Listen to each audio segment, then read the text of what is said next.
In the late 1950s, Venezuela's GDP per capita reached nearly 80% of that of the United States. It was by a significant margin the wealthiest country in Latin America. It had a stable currency and functioning two-party democracy, and one of the largest oil reserves on the planet. Economists at the time placed it alongside Argentina and Uruguay as a future success story of the developing world.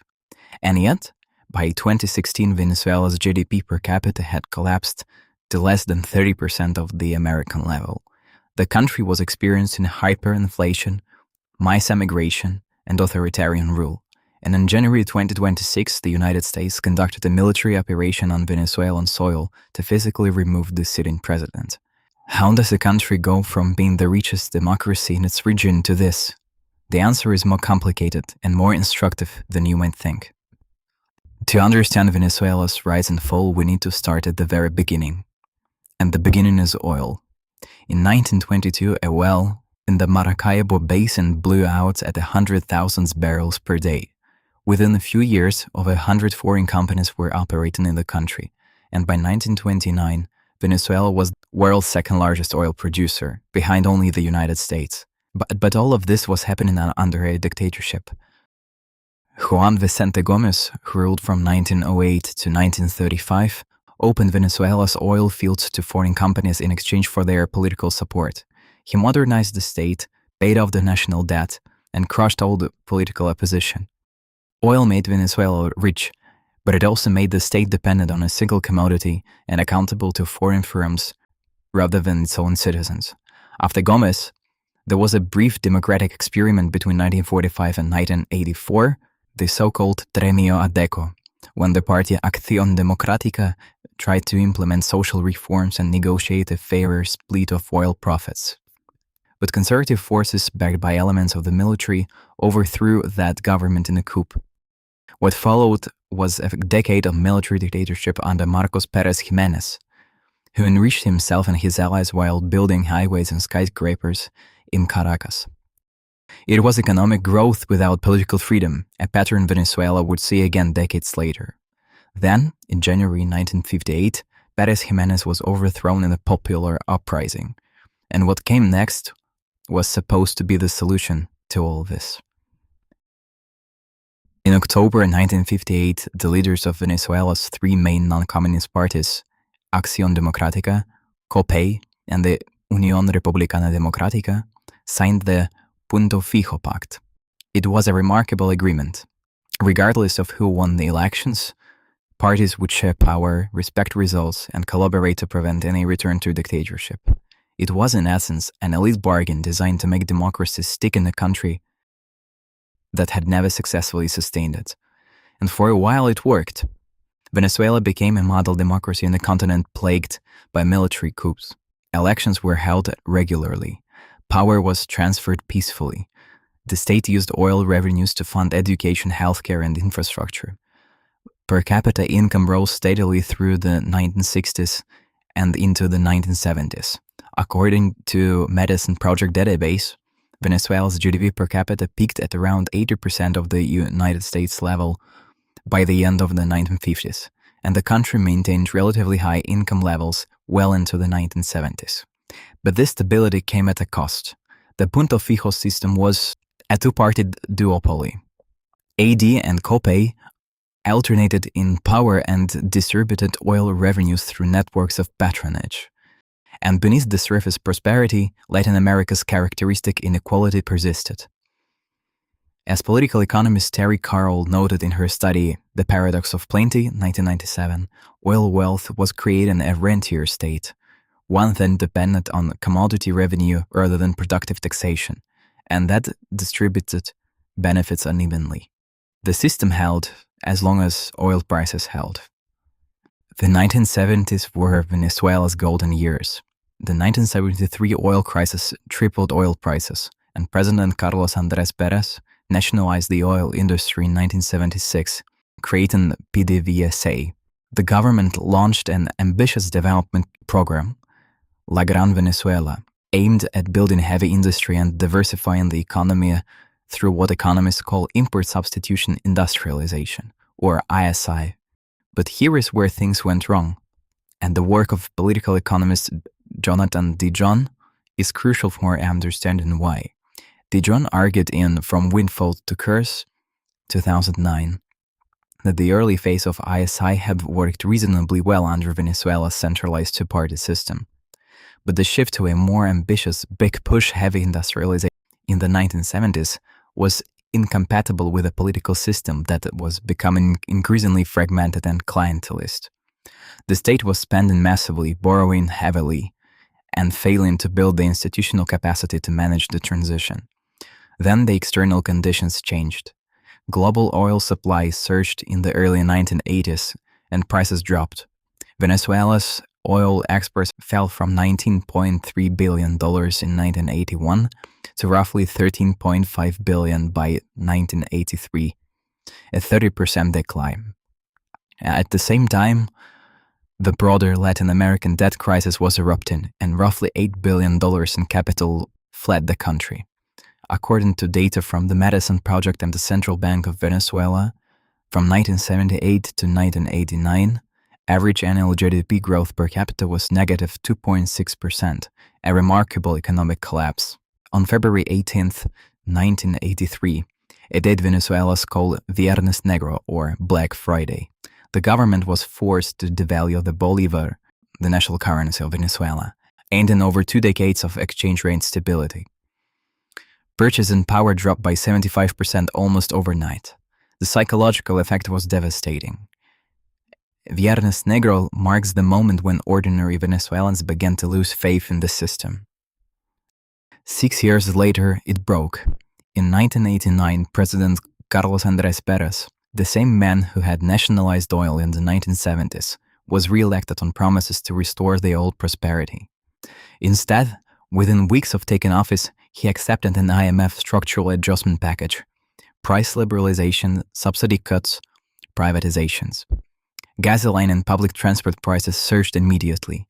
On February 27, 1989, the poorest neighborhoods of Caracazo erupted. The government declared a state of emergency. Soldiers were deployed, hundreds of civilians were killed. This was the Caracazo, and it shattered whatever remained of the social contract between the Venezuelan state and its people. Dijon, in his work of 2005, argued that the economic liberalization program contributed directly to political destabilization by increasing income inequality, polarizing politics, and undermining state capacity, precisely the opposite of what its advocates had promised. In the wake of the Caracazo, 2 things happened. First, a young military officer named Hugo Chávez attempted 2 coups in 1992. Both failed, but they made him a national figure. Second, the Puntofijo system terminal decline. Voter abstention surged, corruption scandals multiplied, and in 1998, Chávez, recently released from prison and pardoned by outgoing President Rafael Caldera, won the presidency with 56% of the vote. Now, a key question is whether Chávez was inevitable. He was certainly not accidental. The Caracazo, the economic collapse, delegitimization of the two-party system all created the conditions for a populist outsider. But conditions do not determine outcomes. Venezuela could have produced a reformist leader who worked within democratic institutions. It was possible. It could have followed the path of other Latin American countries that underwent painful liberalization but maintained democratic stability. Instead, it got Chávez, a charismatic military man with a Bolivarian ideology, a deep distrust of liberal institutions and access to oil revenue.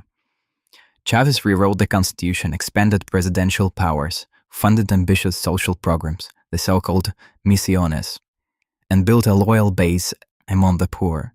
When oil prices surged again in the 2000s, his model seemed to work. Poverty and inequality declined, literacy improved, and Chávez won multiple elections with genuine popular support. But he also systematically weakened the checks and balances of the democratic system.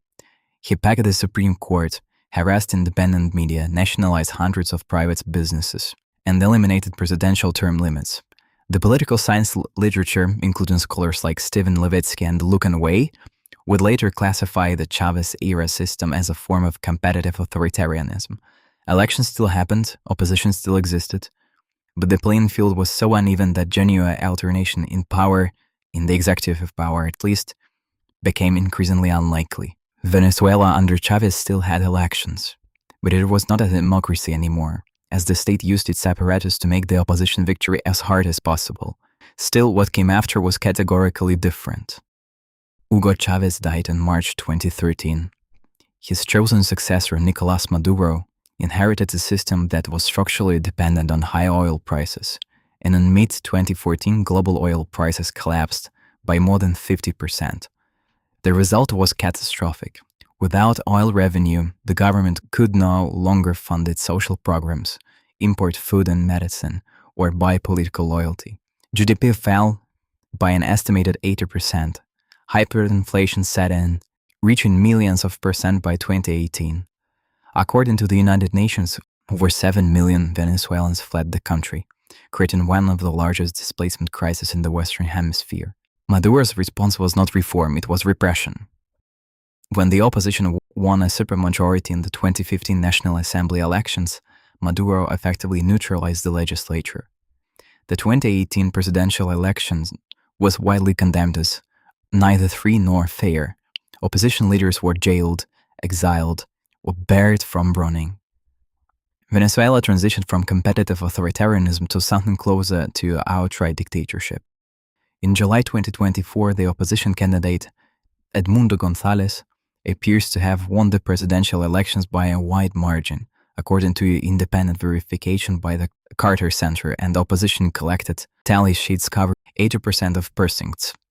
Maduro refused to concede, and his government launched a crackdown, detaining thousands of protesters and opposition figures. In January 2026, the situation took a dramatic turn.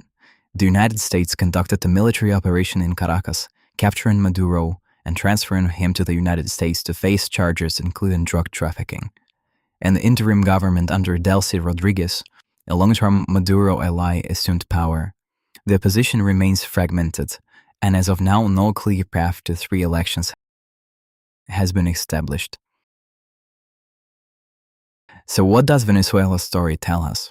At first glance, it looks like a cautionary tale about oil dependence, or about socialism, or about populism. And it is all of those things, but reducing it to any single factor misses the point. Venezuela's trajectory is the result of a very specific chain of interconnected failures. A rentier state that never diversified the economy. An elite pact that provided stability but not accountability. Economic shocks that exposed structural weaknesses. Liberalization that was implemented without political consensus. And the populist response that addressed grievances but dismantled institutions. Each link in this claim was, in some sense, a response to the failures of the previous one. And what makes Venezuela's case so instructive is that it started from a position of extraordinary advantage. It was not a poor, unstable country that fell into crisis. It was the wealthiest democracy in Latin America, with a stable currency, a functioning party system, and immense natural resources. If a country like that can experience such a profound democratic and economic collapse, then perhaps no democracy should take its own stability for granted. Whether Venezuela will find its way back is an open question. The Venezuelan people have repeatedly demonstrated, from the uprising of 1958 to the elections of 2024, that they want democratic self-governance. But institutions, once destroyed, are difficult to rebuild. An external intervention, however dramatic, is rarely a substitute for the patient, messy, internal work of democratic reconstruction. Thank you very much for watching. If you enjoyed the video, please give it a like, subscribe to the channel, and stay tuned for new videos soon. Goodbye.